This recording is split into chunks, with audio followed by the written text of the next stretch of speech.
Hey everybody, welcome to Always Bored, Never Boring. The other day on the channel I posted a video of a playthrough of Warhammer Quest Cursed City. Today, it's a bit of a follow-up to that playthrough, because I wanted to talk a little bit about the Cursed City campaign system and what you do between the adventures. So if you haven't seen that playthrough yet, you might want to go and check that out first, because this video is a little bit of a spoiler as to how the adventure turned out. But otherwise, let's crack on. Our first adventure into Ulfenkarn was a success. We were very successful, in fact. We took 4 level 0 heroes into the city, and we managed to warn 8 groups of civilians of danger, and we all made it out alive. But of course, it was a level 0 mission. It's as easy as this game gets, and the difficulty does scale up considerably as your heroes progress in levels. But simply completing a mission is only half the story, because all of your missions are part of a much larger campaign. You are trying to successfully liberate Ulfenkarn from Radukar the vampire. So once you have completed a mission, there are several steps to go through and decisions to make before you go on to the next mission. And in fact, you even have a certain amount of choice over what type of mission you want to do each time. But anyway, once you have completed an adventure, called a journey in Cursed City, you first determine whether you were successful or not. There are a list of success conditions that you have to meet for each type of adventure. For a deliverance mission, which is the type of mission we played, you have to warn 8 groups of civilians and get at least 1 hero off of the board. So we did succeed in our mission. The next thing you have to do is resolve an extraction event. At the end of every journey, you call in a dropship to come and rescue you, but there may be an event that causes problems, although sometimes they can actually be positive events that will help you out.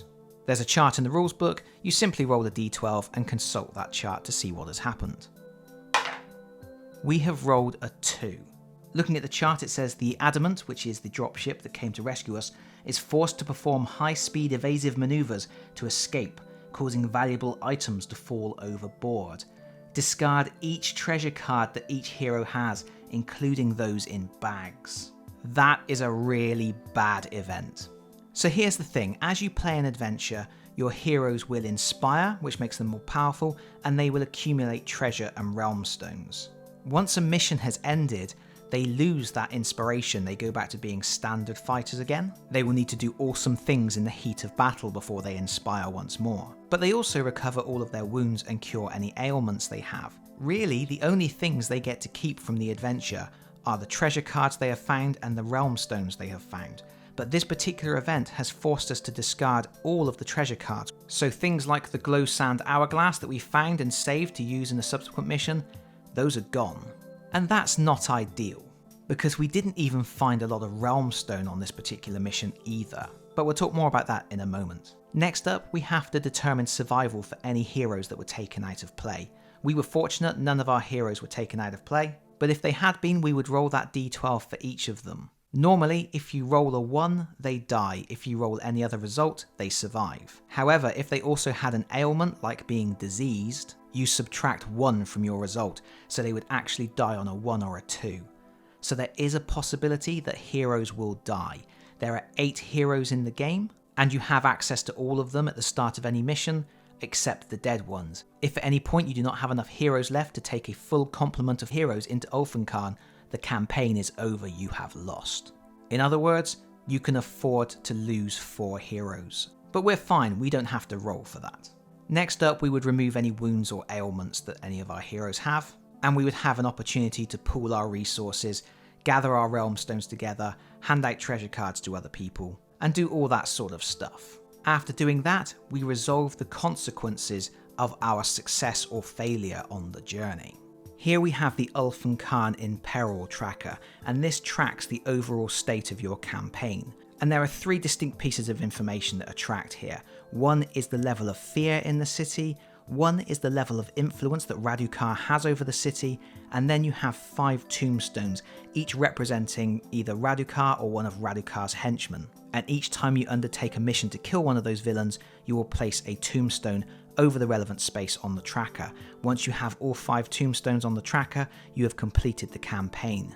However, there are certain minimum requirements you have to reach before you can undertake those campaigns. For example, to take on Radukar himself, you have to have heroes that are level 4. So that's your overall goal, fill in all of those tombstone spots.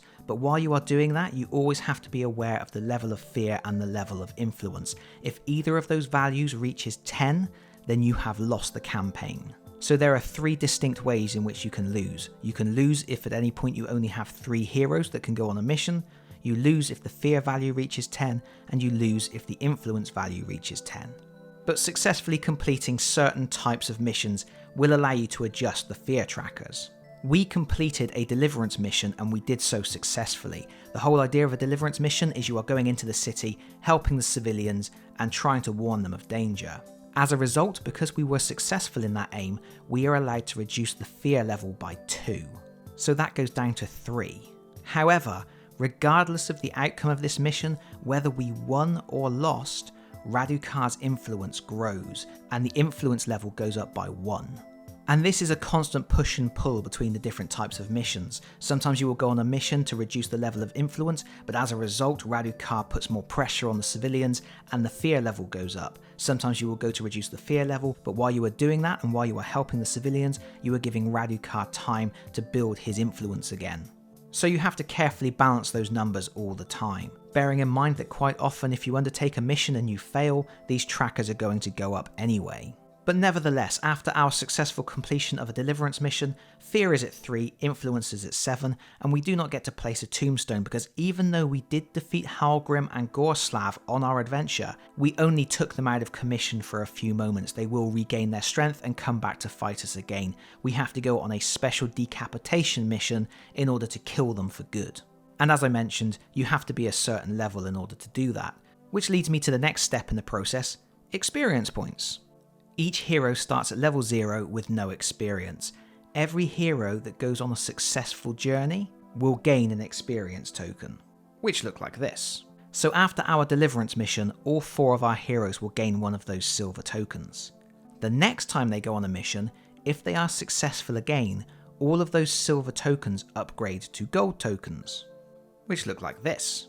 But if a hero with a gold token completes a mission successfully, they don't get another experience token. Instead, they cash in their gold experience token to go up a level. And then the experience cycle will start again, so the next time they complete a mission they will get a level 1 silver token, then a level 2 gold one, and then they will go up another level. It can feel a little bit grindy at times, but there is a cool fast track system in place as well. If you undertake a mission with heroes of differing levels, and you are successful, any heroes that have a lower level will gain 2 experience points instead of 1. For example, if you have a level 1 hero and they undertake a mission with 3 level 0 heroes, all 3 of the level 0 heroes will gain 2 experience points each, which helps them to rush up through the levels and catch up if they have been left behind.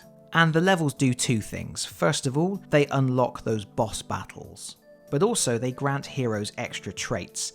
Every hero falls into one of 4 classes, such as Executioner or Lawmaster, and each class has a unique skill tree. Each time you gain a level, you get a new skill from the skill tree.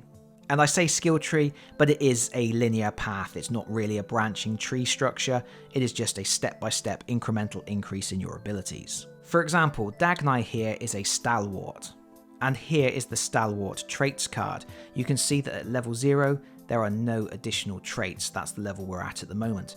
But once we get to level 1, our Stalwart hero gains the skill Indomitable, which says before this hero would make an activation roll, they can remove 1 wound counter from their character card or turn a grievous wound counter over to a wound counter. That is a massive ability. It is hugely beneficial. And then when they reach level 2, they get the ability Dogged, and then at level 3 Dauntless, and so on. And these abilities stack on top of each other, making you all round more powerful. But unfortunately, as our deliverance mission was our first venture into Ulfenkarn, all we get for our efforts is a silver experience token. We need to complete 2 more missions before we gain one of these traits. Next, having accumulated our experience points, we can go shopping, and that involves using any Realmstone we found. Now, if you remember, we did roll an event at the start which forced us to discard all of our treasure cards. Realmstone is not treasure, so we didn't have to discard it, so we do have 2 Realmstones that we found on our journey. And 2 isn't a lot, because most of the empowerments, the permanent boosts that you can buy with Realmstones, are much more expensive than that. They could be 8 or even 10 Realmstones. And this is the kicker, Funding a resistance is expensive. Any Realmstones we don't spend right now fund the resistance, and they are lost. So at the end of each adventure, you get one chance to spend those Realmstones. If you don't have enough for what you want to buy, tough. You have to just buy what you can, and then the rest of the Realmstones are lost. 2 Realmstones really don't give us a lot of options. There are only 2 empowerments in the deck that we can afford. One is the Cyclestone Alloy, which says we can change the first damage value of this hero's melee type weapons to 2 unless it would be higher. So if we look at Braskov's character card, we can see that this particular empowerment wouldn't help her at all because her Dawnlight already does 2 damage, so the empowerment won't help. However, if we look at Cleona, she has a Thrice Blessed Mace, which only does 1 damage on a regular strike, so we could give her this empowerment, and her Thrice Blessed Mace becomes a 2/3 weapon, and that's pretty good. The second option we have is Featherlight Weapons. When you apply this to a character, 1 reaction dice each turn is treated as a 6. Now, the important distinction here is it's reaction dice, not action dice. If you remember, when you're in the game, if you don't use all of your action dice, any action dice that are left over get downgraded by 1 and they become a reaction dice that you can use as a type of Overwatch. What this particular empowerment does is it enables you to use any 1 reaction dice to pretty much pull off any action you want. So even if you have an ability that normally requires a 6, which is something you wouldn't normally be allowed to do in a reaction because a reaction dice is going to be a maximum value of 5 because it always gets downgraded by 1, you could still pull off that attack. I think I would rather have the Cyclestone Alloy, and I'm going to give that to Cleona. Although I should also point out, you can give the empowerment to any hero, even ones that didn't go on this particular mission. And that's that. At the end of that particular adventure, we decreased fear by 2, influence increased by 1, and we managed to buy a single weapon upgrade for Cleona Zeitingale. All of our treasure cards were lost. The final thing we have to do is decide what type of adventure to go on next. We cannot go on a decapitation mission because we are not of a high enough level. We don't want to do another deliverance mission because fear is under control in the city at the moment. It would be really good to go on a scavenge mission because when you go on scavenge missions you have a lot more opportunities to gain Realmstones, and that gives you those chances to buy the big items. But influence in the city is now at 7. Which means what we really need to do is go on a hunt mission. When you go on a hunt mission, you go into the city and you just kill as many champions as you can. If you complete that mission, influence will go down. Unfortunately, Radukar gets annoyed and fear will go up. But that's it, that's how the game continues, and that's how you progress through the campaign and hopefully, ultimately, liberate Ulfenkarn. But that is it from me for now. Thank you so much for watching. I hope you've enjoyed this video. If you have, please consider pressing the like button. If you've really enjoyed the video, please consider subscribing if you don't already do so. And hopefully, I will see you all again very soon. Bye bye everyone. Bye bye.